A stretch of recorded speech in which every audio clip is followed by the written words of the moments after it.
Every single family law case is ad hoc, meaning the facts are different for every case.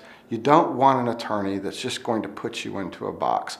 You want an attorney that's going to listen to you, understanding the law, and come up with the best case and best strategy for you going forward.